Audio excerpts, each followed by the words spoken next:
Hello, Hello. welcome back to the channel.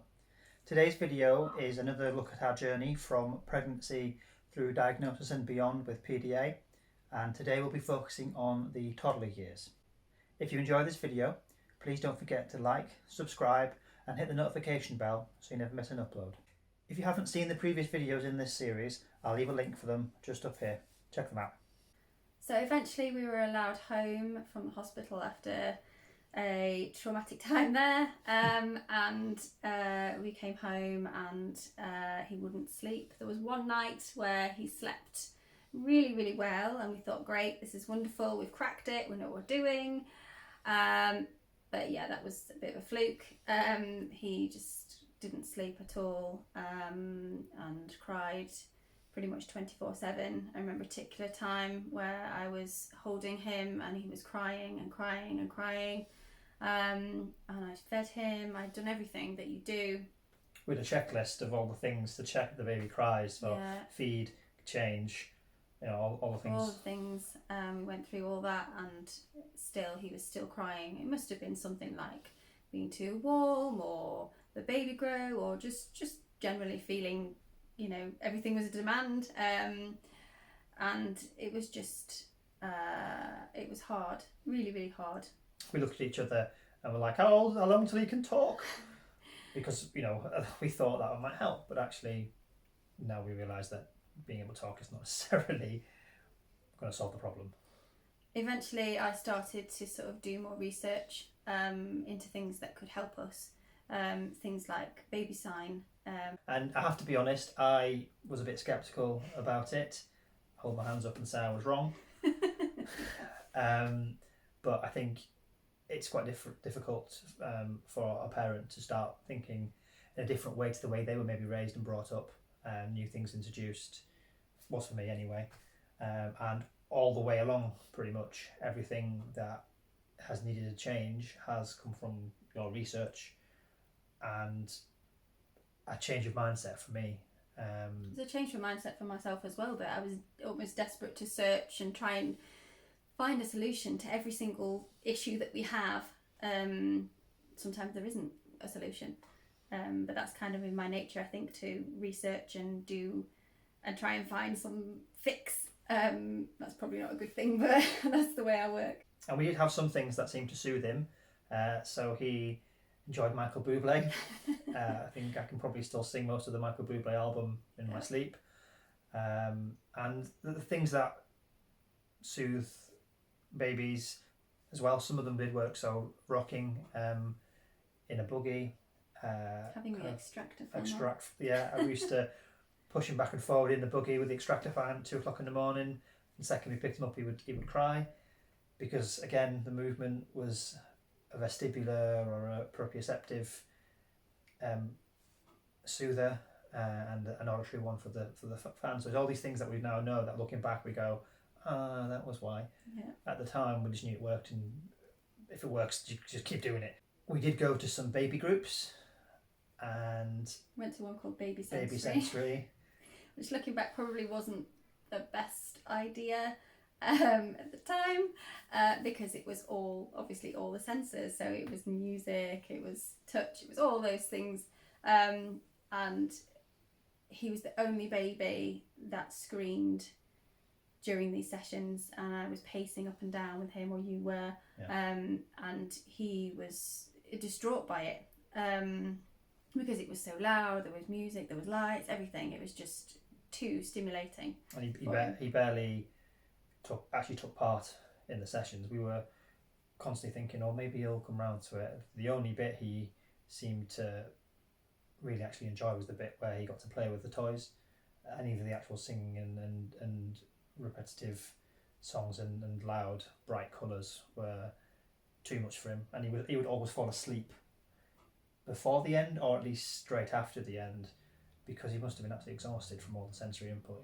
he was receiving. Yeah. Growing up, as he got a bit older, we found that almost every single milestone would come almost out of nowhere. He wouldn't show any signs of being interested in it, and then he would suddenly do it. Yeah, but the same with crawling and walking. He did those two things in a day. Yeah. It was literally, he was crawling and walking, done. We've got a video of him where he goes from not being able to walk to being able to walk around confidently in about 5 minutes. It's quite astounding to watch. Like there was no like standing up, falling down, standing up, falling down. It was one day he couldn't walk, the next day he could, and that was repeated through everything. He was like a sponge. If it was something he wanted to learn and something he wanted to be able to do, he would be able to do it. But if it wasn't something he wanted to do or wasn't interested in, there was no chance of getting him to do it. Two of the things that we found really, really helpful at the time was baby sign and co-sleeping. Baby sign, when he couldn't speak, it was really useful to be able to get some form of communication with him, and him be able to tell us what he wanted, what he needed. By the time he was about 18 months, he could do 250 signs and was using words as well. So it sort of enabled him to be able to communicate with us and be able to get what he wanted across, which was amazing. And that then fed into speech, which then grew from that. And by the time he was just over two, we could have a conversation with him, and we'd go into shops with him, and people would think he was a lot older than he was, or remark on how amazing his vocabulary was and his speech was. So again, we didn't know anything about anything different. We were like, oh wow, is he? Yeah, is he advanced? That's really cool. But again, looking into the PDA profile, he was mimicking and copying as a way of trying to fit in and be able to subvert demands that have been placed on him, control the conversation. And actually, he probably didn't understand what a lot of what he was saying meant. He was just able to use them in the right situation. With co-sleeping, we were very unsure about doing that. Because obviously in the books and the midwives and everybody say, don't do it, it's a danger, etc, etc. Other parents and other mums were very like, oh my goodness, you're co-sleeping, that's really bad. So we didn't talk about it. We didn't say that that's what we were doing in the end, because I was made to feel bad for doing it. And at the end of the day, we just kind of thought, we have to do what's right for us. And it's working. We're getting sleep, and we really, really weren't getting sleep before that. So sleep was very, very important to us to get. And we had something called a baby bay, which fastened on the side of the bed, which allowed co-sleeping, but in a safe way. So the baby wasn't in the bed with us. He was in his own cot, which had an attachment to the side of the bed, so that if he wanted to have contact or close contact with mum, he could, and we could. Yeah, it was really good, really amazing to be able to do that, and he slept so much better being next to me. As he got older, we did try and move him into his own room, because that's what you're supposed to do. You're supposed to have their own room. That's what all the books and everything says. But again, it didn't work, and we weren't willing to spend nights and nights and nights with him screaming and screaming and screaming and screaming. That didn't feel right for us as parents. It may be right for some people, and that's fine, but for us, again, it wasn't like he cried for a bit and then went to sleep. He would just scream, and I generally think he would have screamed all night. He held his breath as well a lot of the time, and then screamed and just carried on. We have elderly neighbours as well, so that kind of was a worry for us as well, but it was certainly a very stressful time. You hear about all these parents who do cry it out, which is fine, and each to their own. But when you have a child who constantly screams for hours on end and won't even stop, then it becomes very distressing for everyone involved. We may do another video all about sleep. So if it is, I'll try and put a link in so you can watch that in more detail, and we'll discuss more things about what we did to do with sleeping now.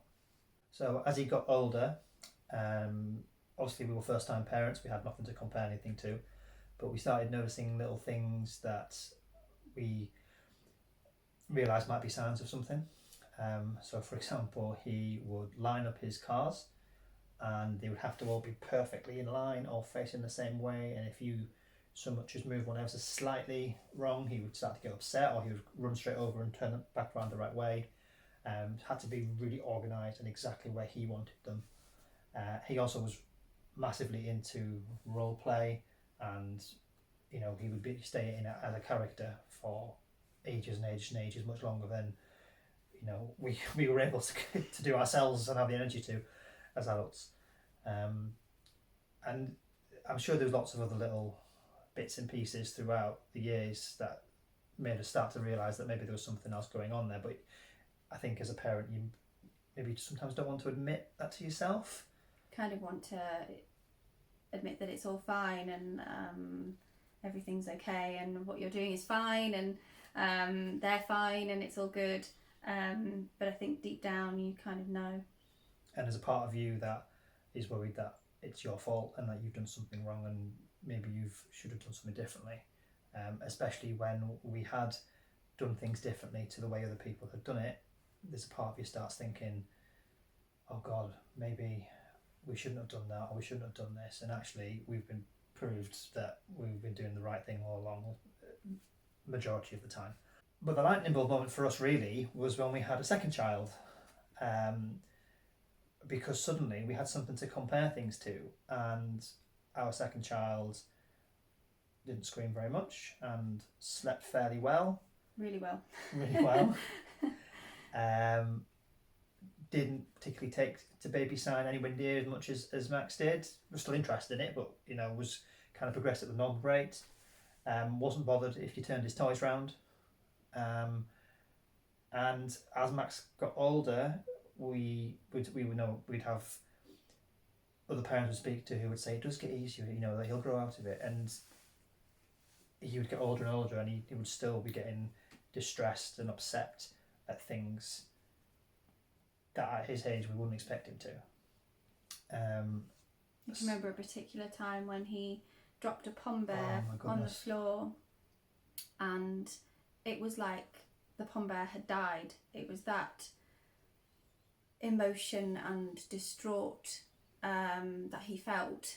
It was just overwhelming for him, and it was so hard to kind of sort him out with that. And any other pom bear wouldn't do. It was that particular pom bear that he was grieving for almost, which as an adult is really hard to get your head around and understand. But he was absolutely distressed. So it was only when we were talking to the health visitor for our second child's checkup that we mentioned some of the things we'd noticed, and it was from there that we started to kind of build a picture up that there was something else going on with Max that needed investigating. She did a form with us that I think it was an emotional and social form, and he scored really high on that, so that then she referred us to a paediatrician. So we'll be covering that in the next video in the series. Thanks very much for watching. Hope you found that useful. If you've enjoyed the series so far, make sure you subscribe and hit the notification bell, and check out the next video in the series, which will be about diagnosis. See you later.